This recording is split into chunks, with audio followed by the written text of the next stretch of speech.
Curry special.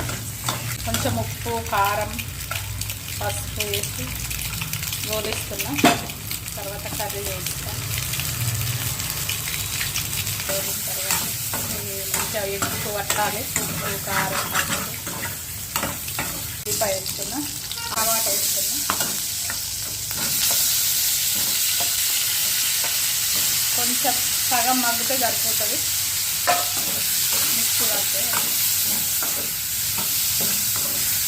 అల్లం, వెల్లుల్లి, టమాటా, పుదీనా, పెరుగు చేసిన 2 లవంగాలు, దాల్చిన చెక్క, లవంగాలు, ఆయిల్ వేసిన. ఆయిల్ వేడైంది. సాజీరా ఒక్క బిర్యానీకి వేస్తున్నా. పట్టిన పేస్ట్ వేస్తున్నా. పసుపు,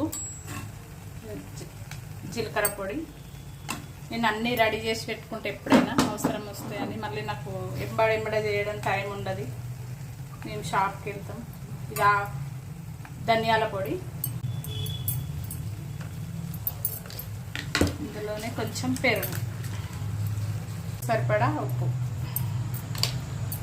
వాటర్ వస్తున్నా. ఇది కొంచెం దగ్గరికి అయ్యేదా. కొంచెం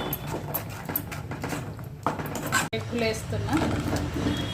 ఎప్పటికీ ఒకే తీరుగా ఎగ్గు తినకుండా ఇట్లా వెరైటీ బాగుంటుంది. ఒకసారి ట్రై చేయండి మీరు కూడా. పుదీనా, కొత్తిమీర, కస్తూరి మేతి కొంచెం వేడి చేస్తే పొడి పొడి అవుతుంది. సర్వ్ చేసేస్తాం. తర్వాత బంద్ చేస్తా. సాఫ్ చేసిన. కర్రీ మాత్రం రెడీ అయిపోయింది. మీరు కూడా తప్పనిసరి ట్రై చేయండి. ఎంత బాగా వచ్చిందంటే టేస్ట్ కూడా అంత బాగుంటుంది. మనం ఎప్పుడు ఒకేలాగా కాకుండా ఒకసారి ఇలా కూడా ట్రై చేయండి.